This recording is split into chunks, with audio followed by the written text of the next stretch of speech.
The storm swept across Harper Ridge like a living beast, roaring through the pine trees and dragging swirls of snow across the lonely farmland, where even the lantern lights of neighboring homes seemed to dim beneath the furious white sky.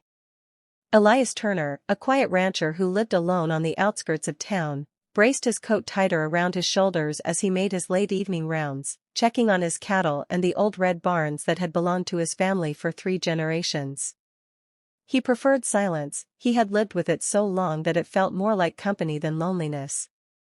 The war had taken his brother, and time had taken his parents, leaving him with acres of land and work enough to keep his hands busy and his heart quiet. But tonight, something was different. A faint sound, almost like a whimper or a breath swallowed by the wind, reached him from the farthest barn. At first he thought it was just the storm playing tricks, but instinct told him to walk toward it. His boots sank deep into snow, lantern swaying in his hand, the faint glow pushing back only a small circle of darkness. When he reached the barn, the door was slightly open, its hinges creaking in the cold wind. He pushed it wider, and the lantern's light flickered across hay bales and empty stalls, until it rested on a collapsed figure in the corner. A woman. A bride. Her white dress torn and dirty, her veil tangled in her hair, her skin pale as the snow that clung to her. She was shivering uncontrollably, her fingers blue, her breath shallow and fading. Elias dropped his lantern and knelt beside her. "Hey, stay with me," he murmured, though he didn't know if she could hear him. He wrapped his coat around her fragile body, feeling how icy she was, lighter than a bundle of dry straw. He lifted her carefully, as though she might break, and carried her through the storm into his warm cabin. Inside, he laid her near the fireplace, rubbing her hands to bring life back, placing heavy wool blankets over her, putting water to boil for tea. Her lips were trembling so badly she couldn't speak for several minutes.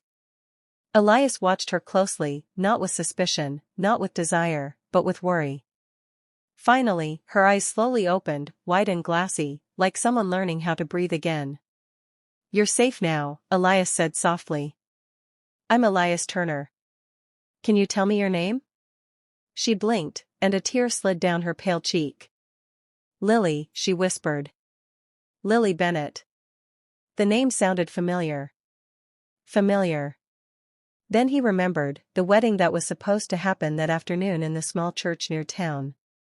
People had spoken of it. Everyone knew. Everyone had seen the celebration being prepared. But no celebration happened. Rumor said something had gone wrong. Now Lily was here. Elias kept his voice gentle. "What happened to you?" Lily's voice shook as she spoke, her words breaking like glass. "I was left at the altar," she said, her breath unsteady. "His family came and told me he had changed." His mind. They said he didn't want a wife after all, didn't want me. Her fingers trembled around the cup Elias handed her. "My father," he said, "I brought shame to our name. He told me to leave. He said I wasn't his daughter anymore." The pain in her voice was not loud, it was quiet in the way a wound is quiet when it cuts so deep it goes straight to the soul. Elias felt his jaw tighten. He didn't speak right away. He let the fire do the talking, crackling warmly beside them. "No woman deserves to be thrown away," he said finally. "Not for someone else's cowardice."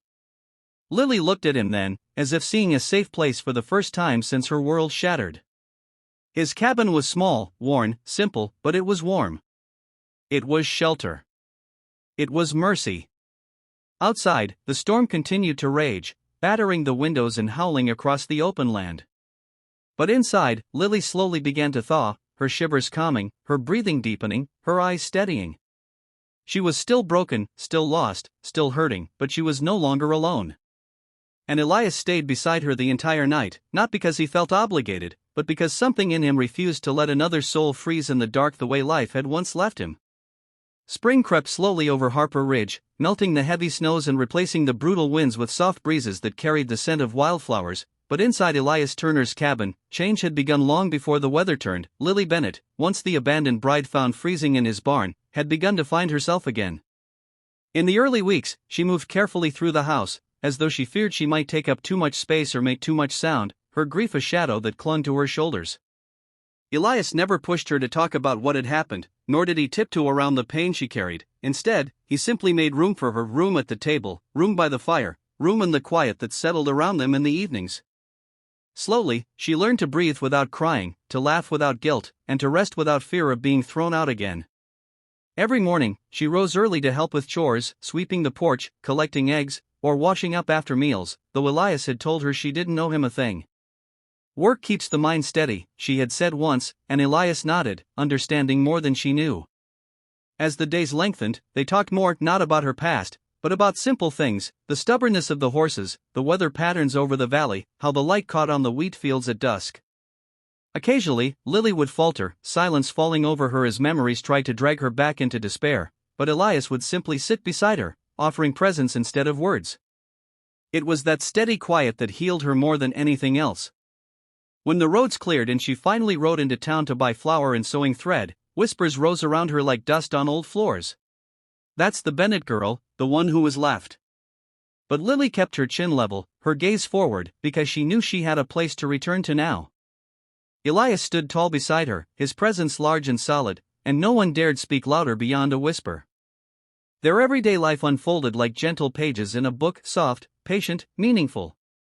During early summer, Elias brought her out to the field to teach her how to ride. Lily's nerves trembled at first, but the warmth of the day, the steadiness of the horse beneath her, and the reassuring calm of Elias' voice beside her gave her courage.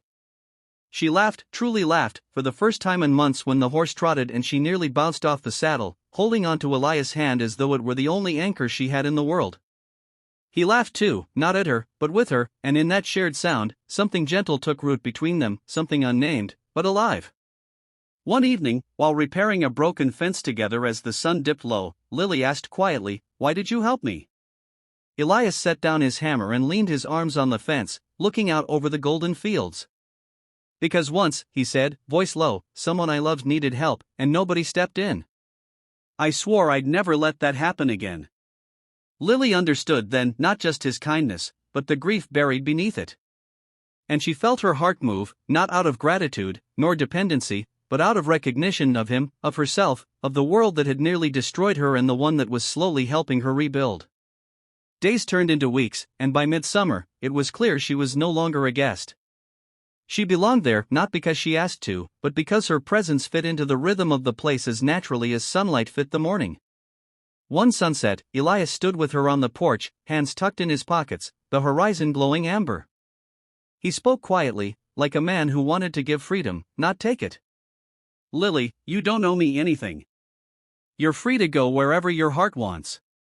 But if your heart chooses to stay," he swallowed, unsure, vulnerable for the first time since she'd known him, "this house would be better with you in it." Lily turned toward him, her eyes full, not with sorrow, but with peace. "I don't want to leave," she whispered. "I choose here.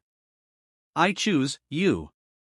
And Elias, who had once believed life would always be lonely, finally allowed himself to hope.